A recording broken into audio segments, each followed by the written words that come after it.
এতক্ষণে আপনারা সবাই জেনে গেছেন, বাংলাদেশের ম্যাক্সিমাম লোকই জেনে গেছে যে আনিস আলমগীর উনি অ্যারেস্ট হয়েছেন, গ্রেপ্তার হয়েছেন বা ডিবি কার্যালয়ে। তো সবচেয়ে ইন্টারেস্টিং বিষয় কি জানেন, এই ঘটনাটার সাথে আপনি যদি একটু পেছনে ফিরে তাকান তাহলে দেখবেন যে মঞ্জুর আলম পান্না ওনারা যখন ৭১ মঞ্চে মিটিংয়ে গিয়েছিলেন, বক্তৃতা দিচ্ছিলেন না, কিছু দিচ্ছিলেন না, মব সৃষ্টি হয়েছে এবং ওনারাই পুলিশ ডেকেছেন। পুলিশ মবকারীদের ছেড়ে দিয়ে ওনাদেরকে নিয়ে গিয়ে রাতের ২টা পর্যন্ত বসিয়ে রেখেছেন। এরপরে ওনাদেরকে শীর্ষ সন্ত্রাসী ঘোষণা দিয়ে কারাগারে প্রেরণ করেছেন। আর ঠিক আজকে আনিস আলমগীরের ঘটনাটা, আনিস আলমগীরকে জিম থেকে ডিবি প্রধান কথা বলবেন বলে ওনাকে নিয়ে গিয়েছেন এবং নিয়ে যাওয়ার পরে এখন পর্যন্ত উনি ডিবি কার্যালয়ে আছেন, কারোর সাথে দেখা নেই। ডিবি প্রধান এখন এত ব্যস্ত যে উনি এখন ফিরেনি। হয়তো রাতের ৩টার সময় যেতে পারবো যে ওনাকেও শীর্ষ সন্ত্রাসী ঘোষণা দিয়ে কারাগারে প্রেরণ করবেন। তবে হেডলাইন এবং আপনার ব্যানারে যা দেখছেন যে আনিস আলমগীর, তারপরে কে, আপনাদেরকে আরো 4টা নাম আমি প্রকাশ করে দিচ্ছি, এরাও হয়তো অ্যারেস্ট হবেন, হয়তো বলছি। তবে এর মধ্যে 1জন বা 2জন যে অ্যারেস্ট হয়ে যাবেন এটা গ্যারেন্টি দিচ্ছি। তো তার মধ্যে প্রথম নাম যেটা আসে সেটা হচ্ছে আমতারেক, আম জনতা পার্টির আমতারেক। দ্বিতীয় জন মাসুদ কামাল, তৃতীয় জন মহিবুল আজিজ এবং চতুর্থ আরেকটা নাম বলতে পারি, সেটা হচ্ছে যে আপনার আব্দুল নুর তুষার। যদিও তুষারের অ্যারেস্ট হওয়া বা গ্রেপ্তার হওয়াটা হয়তো কাকতালীয় হতে পারে, যদি সরকার মনে করে যে অ্যারেস্ট করতে হবে যাতে এই যে যারা অ্যারেস্ট হইলেন এখন, এই যে আনিস আলমগীর সহ বাকি যাদের নাম বললাম, তারা অ্যারেস্ট হইলে একেও একটু নেওয়া যায়, সেই হিসাবে হয়তো নিতে পারেন। নাহলে নেওয়ার কোনো কারণ নেই, কারণ উনি তো আবার হাদির জন্য প্রচুর কান্নাকাটি করেছেন, হয়তো ওইভাবে মুক্তিও পেতে পারেন। তবে যেই 3জনের নাম বলেছি আপনার গ্যারেন্টি নিতে পারেন যে এরা অ্যারেস্ট হয়ে যাবে। আনিস আলমগীরের পরপরই আপনার মাসুদ কামাল যাবে, আমতারেক যাবে এবং মহিবুল আজিজ যাবে। এরা কেন যাবে? আনিস আলমগীর কেন গেলেন? আনিস আলমগীর সাহেব এই যে স্বাধীনতার মাস 16ই ডিসেম্বর, গত নভেম্বর থেকে উনি এই যে মুক্তিযোদ্ধা বিরোধী শক্তির সাথে ব্যাপক তর্কাতর্কিতে লিপ্ত হন, বিভিন্ন টক শোতে, টক শো, যুক্তি তর্কের মাধ্যমে। যেমন যেমন বঙ্গবন্ধুকে নিয়ে কথা বলা হয় যে 25শে মার্চ কালো রাত্রিতে বঙ্গবন্ধু আত্মসমর্পণ করেছিলেন, ওনাকে ধরা হয়নি, স্বাধীনতার ঘোষণা দিয়ে দিয়েছিলেন। এগুলোর যুক্তিক প্রমাণ দিয়েছিলেন আনিস আলমগীর। তিনি বলেছিলেন যে ওনার চাচা চট্টগ্রামের আওয়ামী লীগের বড় নেতা, তারা মাইকিং করেছিল, স্বাধীনতার ঘোষণা দিয়েছেন বঙ্গবন্ধু, এটা মাইকিং করেছিল। এটা কিন্তু ভালোভাবে নেয়নি জামাত সরকার, জামাতের সরকার, মৌলবাদীরা এটা ভালোভাবে নেয়নি, কারণ তাদের কাছে হচ্ছে যে এইরকম জীবিত প্রমাণ তারা রাখবে না, এদেরকে যে কোনোভাবে মুখ চেপে ধরতে হবে, নাহলে স্বাধীনতার মাসে এবং আগামী ফেব্রুয়ারি, 21শে ফেব্রুয়ারি, এইসব মাসে তাদের জন্য যন্ত্রণার মাস। মৌলবাদীদের যন্ত্রণার মাস শুরু হয় ডিসেম্বরের 1 তারিখ থেকে ফেব্রুয়ারির 28 তারিখ বা 29 তারিখ পর্যন্ত। এ 3টা মাস তাদের জন্য বিধিবিচ্ছিরি মাস। আর মার্চ মাস আসলে তো তাদের আগুন ধরে যায় গায়ে। সুতরাং তার আগেই এগুলোকে দমাইতে হবে। আর এই দমানোরই আজকের প্রথম হচ্ছে যে এই আনিস আলমগীর সাহেব। আনিস আলমগীর সাহেব গেলেন, এবার বাকি 3জনের পালা, ওনারাও যাবেন যে কোনো সময় এবং এনাদের সবাইকে অ্যারেস্ট করা হবে। আপনারা একটা জিনিস দেখেন, এই যে হাদি, সাউয়া মামা হাদি, সে গুলি খাইলো, সে হাসপাতাল আছে, এবার কেয়ার হাসপাতালে, তার আসামিদেরকে ধরা হয় নাই। এখন বলা হচ্ছে যে তার আসামিরা ইয়ে থেকে পার হয়ে গেছে, ইন্ডিয়া চলে গেছে, এই হয়েছে সেই হয়েছে, ওদেরকে ধরা যাচ্ছে না। এরপরে এই কথা যাতে কেউ না বলে, কেন ভাই কেন ধরা যাচ্ছে না, যেখানে ওই যে 2টা মনে আছে মা মেয়ে খুন হয়েছিল, সেখানে কোনো ক্লু ছিল না, কে কি, কোনো ছবি ছিল না। এরপরও সেই আসামিকে 24 ঘন্টার ভিতরে ধরা হলো, 48 ঘন্টা সরি, ধরা হলো। আর এইখানে এই ছেলের ছবি আছে, ঘড়ির সাইন আছে, অমুক আছে তমুক আছে, সে ট্রেনে করে সিলেট চলে যাচ্ছে, সব ছবিপত্র থাকার পরও তাকে অ্যারেস্ট করা যায়নি। বলা হচ্ছে সে ইন্ডিয়া গেছে। ইন্ডিয়া গেছে না কোথায় গেছে সেটা হচ্ছে যে পরের কথা। আবার ইনকিলাবে দেখেন আজকের একটা রিপোর্ট আছে যে এই ছেলের সাথে কিছু মৌলবাদী গোষ্ঠী বা ইসলামিক দলের সুসম্পর্ক ছিল। ইনকিলাব কিন্তু জামাতের পত্রিকা, এইসব কথা বলছে। তো এইসব কথা যাতে না হয়, এইসব দোষ যাতে না হয়, এবং এই স্বাধীনতার মাসে 16ই ডিসেম্বর বিজয় দিবসের আগে, 21শে ফেব্রুয়ারির আগে, 25শে মার্চের আগে স্বাধীনতাকামী মুক্তিকামী কোনো লোক যাতে এই স্বাধীনতা 1971, 25শে মার্চ, 21শে ফেব্রুয়ারি এগুলো নিয়ে কথা বলা না যায়, তারই মেইন হচ্ছে যে আনিস আলমগীর। দেখেন এখন আনিস আলমগীর কোন ধরনের শীর্ষ সন্ত্রাসী, নাকি আবার ওনাকে আটকে দেওয়া হয় যে এই যে হাদি, সাউয়া হাদিকে যে মারলো, তার সাথে হয়তো কোনো বৈঠক করেছে কিনা, বা জুলকারনাইন সাইমের সেই 70 জন যে যারা ইন্ডিয়া থেকে প্রশিক্ষিত আসছে বললো যে তাদের সাথে কোনো বৈঠক করেছেন কিনা, বা কক্সবাজারে কোনো আন্দোলন খাড়া করাতে চাচ্ছেন কিনা, এইসব কোনো মামলা দিয়ে দেওয়া হয় কিনা সেটা দেখেন। তো আবার আসবো আপনাদের সামনে আবারও কোনো জটিল খবর নিয়ে। তবে এই 3টা নাম মনে রেখে না, মাসুদ কামাল, মাসুদ কামালের নাম, আন্তারেকের নাম এবং মহিবুল আজিজের নাম, এই তিনজন যে কোনো মুহূর্তে। সন্ধ্যার পর 7:30 8টার কাছে, 8টার দিকে আমি প্রথম খবর পেলাম একটি সূত্রে যে আনিস আলমগীরকে ডিবি পরিচয় তার বাসা থেকে নিয়ে যাওয়ার চেষ্টা করা হচ্ছে। তারপর কিছুক্ষণ পরই আলটিমেটলি এটা জানাজানি হলো এবং আমাদের চোখে পড়লো সাংবাদিক মঞ্জু আলম পান্নার একটা ফেসবুক পোস্ট। মঞ্জু আলম পান্না তার ফেসবুক পোস্টে জানিয়েছেন যে তিনিও একটি জায়গা থেকে জেনেছেন, জানার পর তিনি আনিস আলমগীরের ফোন করেছেন। আনিস আলমগীর শুধু ফোনটা রিসিভ করে বলেছেন যে তিনি ডিবি কার্যালয়ে আছেন।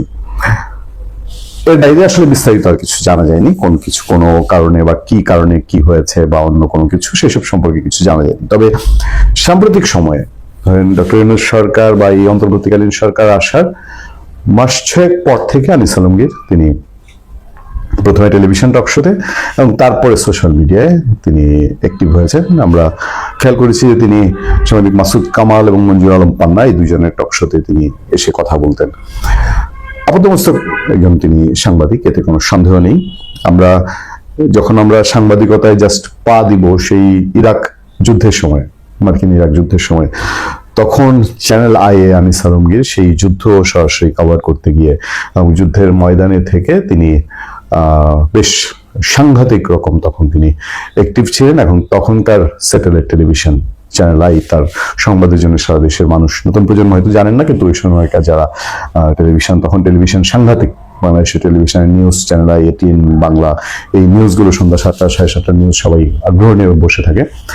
এরপরে আস্তে আস্তে তিনি ওভাবে একেবারে ফুল সুইং কোথাও কাজ করেছেন তা না, তিনি বৈশাখী টেলিভিশনের হেড অফ নিউজ ছিলেন বেশ কিছুদিন এবং বৈশাখী টেলিভিশনে চেষ্টা করেছেন, তার এফোর্ট দিয়েছেন।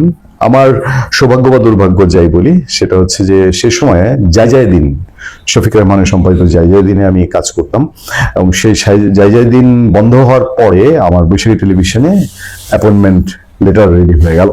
আমি জয়েন করার কথা বৈশাখী টেলিভিশনে, তখন Anis Alamgir head of news এবং তার সাথেই আমার জয়েনিং এর ব্যাপারে কথাবার্তা হয়েছিল। তখন থেকে তাকে ভালোভাবে চেনা এবং একই সময়ে আমার বাংলা ভিশনে কথাবার্তা চূড়ান্ত হয়ে যায়। ফলে আমি আর বৈশাখী টেলিভিশনে জয়েন করিনি, আমি বাংলা ভিশনে জয়েন করি। তারপর দীর্ঘ বছর তার সঙ্গে আর যোগাযোগ হয়নি। আমি সংক্ষেপে শুধু বলে দিচ্ছি যে যেহেতু একজন সাংবাদিক হিসেবেই তাকে চিনি, তারপর তিনি বিভিন্ন প্রতিষ্ঠানে দিক সেদিক হওয়ার পরে তিনি মানব কণ্ঠ পত্রিকায় তিনি সম্পাদক হিসেবে জয়েন করেছিলেন। সেটাও আমার সৌভাগ্য বা চরম সৌভাগ্য বা চরম দুর্ভাগ্য, একদিনের জন্য সেই মানব কণ্ঠ পত্রিকাতে আমি চিফ রিপোর্টার হিসেবে জয়েন করেছিলাম। আনিস আলমগীর সম্পাদক, টক ঝাল মিষ্টির সেই স্মৃতি। এবং এরপর সে একদিন পরে আমি আবার আমার পুরনো প্রতিষ্ঠান, যেই প্রতিষ্ঠান ছেড়ে একদিনের জন্য জয়েন করেছিলাম, সেই পরিবর্তন.com, সেখানে রিজাইন করে এসে মানবকণ্ঠে জয়েন করেছি। আবার মানবকণ্ঠ থেকে একদিনের মাথাতে আমি পরিবর্তনে ব্যাক করেছিলাম। আনিস আলমগীরকে তখন দেখা হয়েছে, তার তখনকার যোগাযোগ সম্পর্কে আমার একটা ধারণা হয়েছিল, কোন দিকে তার যোগাযোগ, কোন দিকে তার পাল্লা ভারী, সেই সম্পর্কে আমি তখন জানতাম। এবং তখন একজন ব্যক্তি তাকে খুব পরিচালিত করতেন, আমি আর নাম বা দূতাবাসের পরিচয় বলতে চাই না। এরপর আবার দীর্ঘ গ্যাপ, এবং তিনি যখন সরস্বতী মূর্তি নিয়ে, সরস্বতী দেবীর যে মূর্তি, সেইটা নিয়ে তিনি একটা ফেসবুক পোস্ট দিলেন, তখন সেটা আমি আমার জায়গা থেকে সমালোচনা করার পরে আস্তে আস্তে আর সেই যোগাযোগটা তত একটা আর থাকেনি। কিন্তু সাম্প্রতিক সময়ে তার টক শো এবং তার আলোচনাগুলো আমি দেখতাম এবং খুব আগ্রহ নিয়ে দেখতাম এবং টেলিভিশনের শোগুলো দেখতাম। যদিও আর কোনো যোগাযোগ একেবারেই গত 2-3 বছর ধরে, গত 4-5 বছরের মধ্যে, 5-7 বছরের মধ্যে তার সাথে 2-3 বার যোগাযোগ হার্ডলি হয়েছে কিনা। তো কিন্তু তার শোগুলো দেখলাম, শোগুলোর পরে আমি যে রিপারকেশন দেখলাম যে তার কথা, যুক্তি, এগুলোর চেয়ে ওই যে তার দিকে একটা তীর্যক, একে থামাও, একে জেলে নাও, এই টাইপের সোশ্যাল মিডিয়ায় কমেন্ট, জেলে নিতে হবে, একে ভরতে হবে।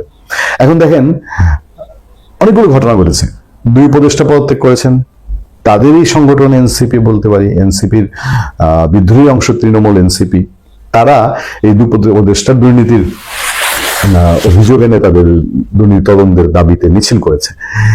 এটার পরপরই হাদির উপরে আক্রমণের ঘটনা ঘটল। এরপর রাজনীতি একের পর এক গরম গরম খবর, তারেক রহমান দেশে আসার খবর, আর দেশের আইন শৃঙ্খলা পরিস্থিতি সাংঘাতিক ভাবে অবনতিশীল আইন শৃঙ্খলা পরিস্থিতি। এবং এই আইন শৃঙ্খলা সরকার যখন সাংঘাতিক ভাবে হিমশিম খাচ্ছে, তখন আলটিমেটলি এই ইনকিলাব মঞ্চের ওসমান হাদি, তার হামলার জন্য একটা অংশ থেকে জোরালোভাবে বলা হলো যে আওয়ামী লীগের সঙ্গে জড়িত। ইভেন আমি আমার দেশপত্রে এমন নিউজও দেখেছি যে সেই যুবলীগের নেতা সম্রাট, ইসমাইল হোসেন সম্রাট, তার সাথে কিলাররা জড়িত, এই টাইপের নিউজ টিউজে এসছে।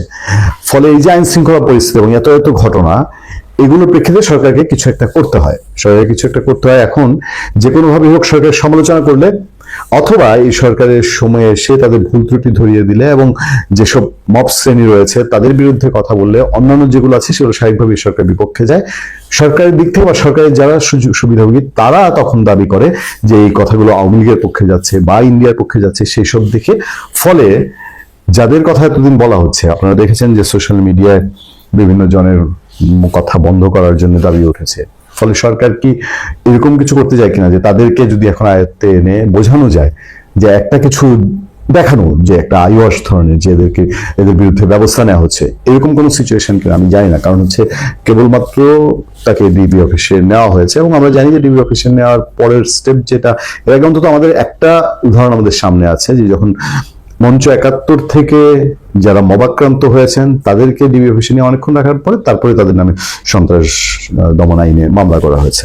ফলে আমি জানি না, আমরা অপেক্ষায় থাকতে হবে যে আনিস আলমগীরের বিরুদ্ধে অভিযোগ কি ধরনের অভিযোগ, বা তার সাংবাদিকতার কোনো অভিযোগ, অথবা তার কোনো পলিটিক্যাল অ্যাফিলিয়েশন, যে পলিটিক্যাল অ্যাফিলিয়েশনকে এখন বাংলাদেশে নিষিদ্ধ রাখা হয়েছে, সেই সমস্ত কোনো কিছু সরকারের দিক থেকে হোক বা আইন শৃঙ্খলা বাহিনীর দিক থেকে হোক, সে ধরনের কোনো বিষয় উঠে আসে কিনা। তবে এটা ঠিক যে তিনি তো সাম্প্রতিক সময়ে খুব খোলামেলা কথা বলতেন, তার রাগ ঢাক ছিল না, তিনি খুব স্পষ্টবাদী আচরণ করতেন এবং স্পষ্টভাবেই তিনি তার যে মতামত সেই মতামতগুলো তুলে ধরছিলেন, এবং এই মতামতগুলো স্বাভাবিকভাবেই অনেকের পছন্দ ছিল না।